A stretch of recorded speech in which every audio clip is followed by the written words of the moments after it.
Hey, I'm Rin. Welcome to my channel. That self-centered man from the Intelligentsia Guild.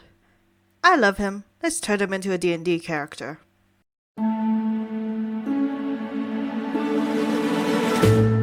The brilliant, the obnoxious, the Veritas ratio we all know and love. He's something, I'll say that much. The contentious researcher who wants to rid the universe of idiocy with an intelligence unparalleled across the galaxies. With knowledge in biology, medicine, natural theology, philosophy, mathematics, physics, engineering, that's a bit too much to say now, isn't it? He's a researcher, let's put it that way.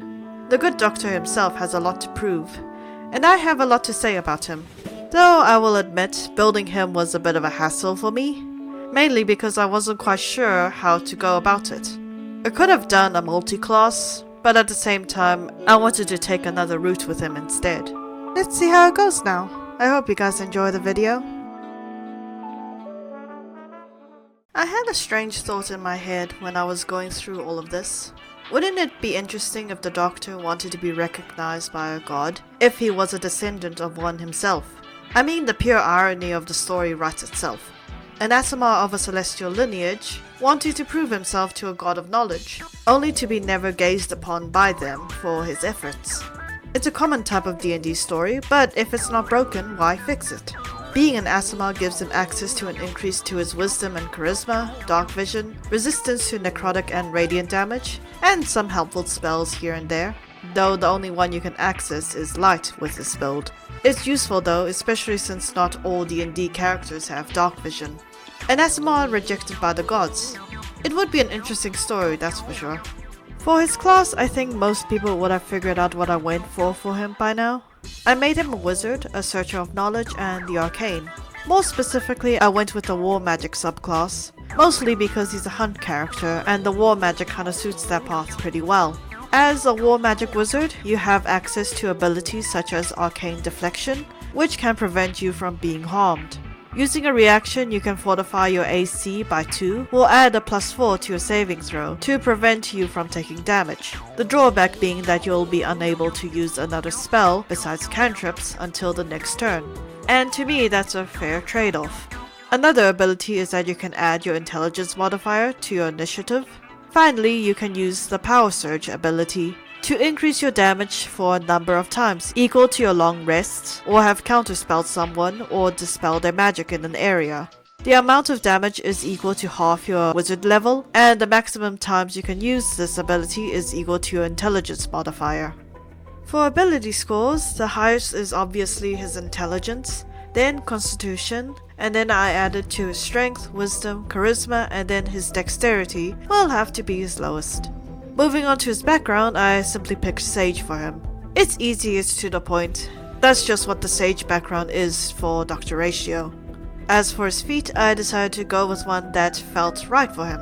I went with Spell Sniper for him, which doubles the range in which you can cast your spell at, causes your spell to ignore half cover or 3/4 covers, and you can pick an extra cantrip from any spellcasting class that's out there.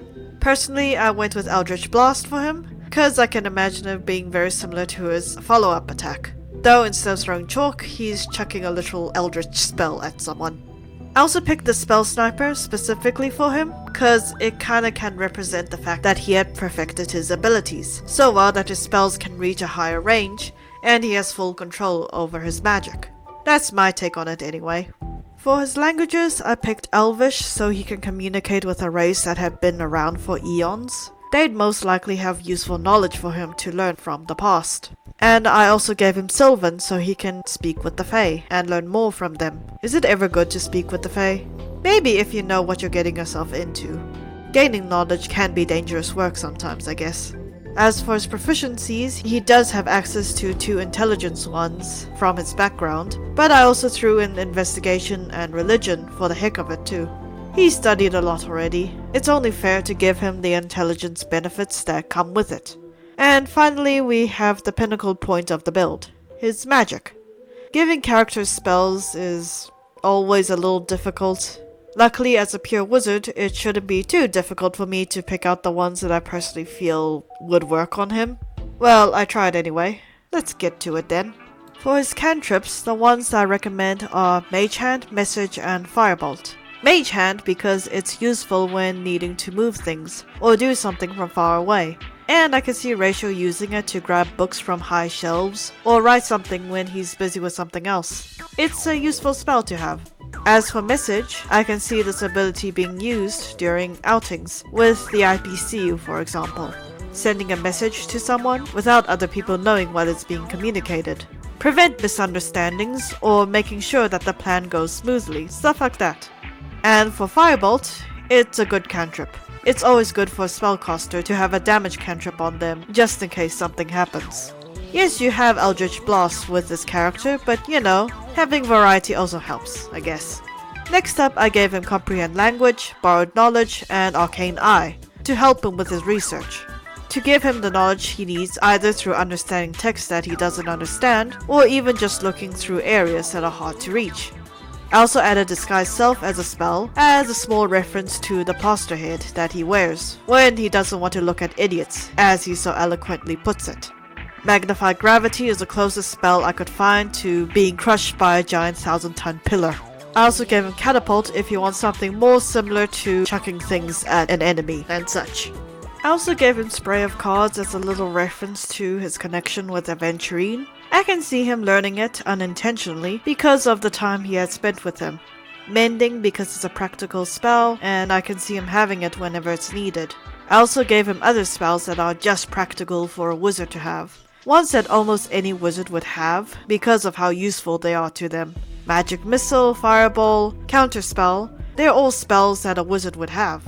I also gave him Detect Thoughts and Polymorph as a weird punishment he might throw out if he is distrustful of someone or they are just annoying him. Turning your enemy into a sheep is always a good call, you know. Anyway, that is all for now. Moving on to his equipment. You can carry some darts around if you like. It's a good replacement for the chalk, I guess. Also, maybe if you're lucky, though it might take up a lot of space on him, you can just ask your DM how much bludgeoning damage you could do if you have a heavy book on you that you can use as a weapon. It's unlikely that they would allow it, but it's worth a shot, I guess. And it's finally time now. His backstory. Writing up a tale that is fitting for a character like him. Dr. Ratio. This is gonna be fun.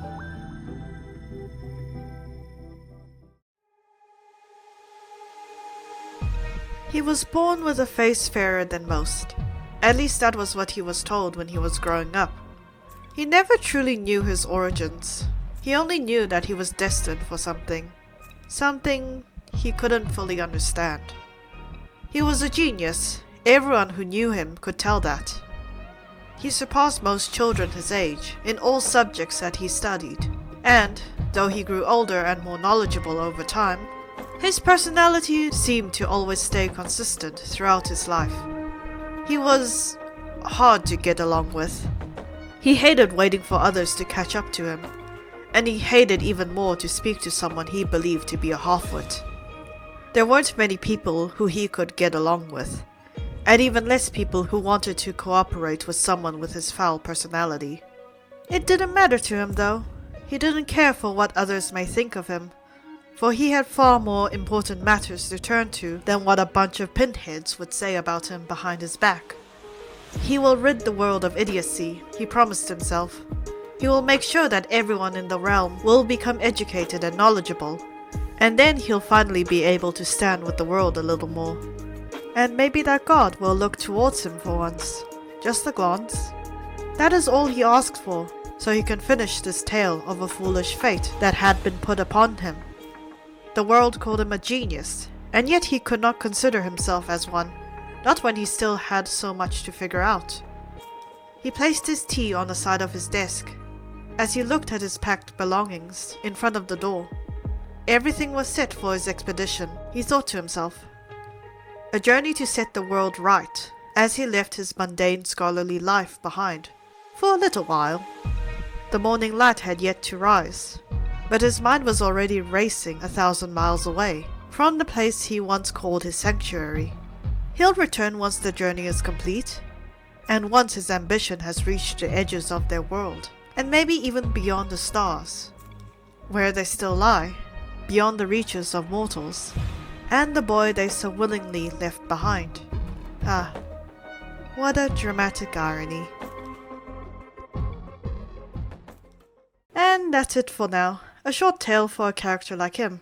Mainly because I know I changed a lot of the major parts of his character for the sake of writing a very, very different story for him. I know I can literally change it so he is unrelated to any god out there, but at the same time, this is the kind of story that makes it more interesting to play in the game.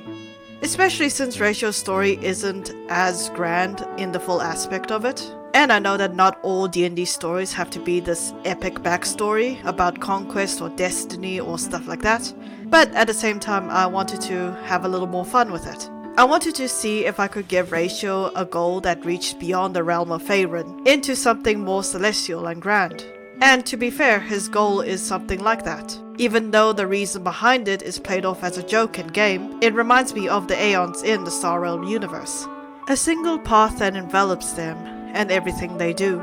A goal that expands the universe and can change the laws of everything if it is reached by them at the end. And I realize I'm being a little too dramatic now, so let's call it for today. Thank you for watching and listening to my ramble there. Like and subscribe if you like, and I hope to see you all again next time. Take care.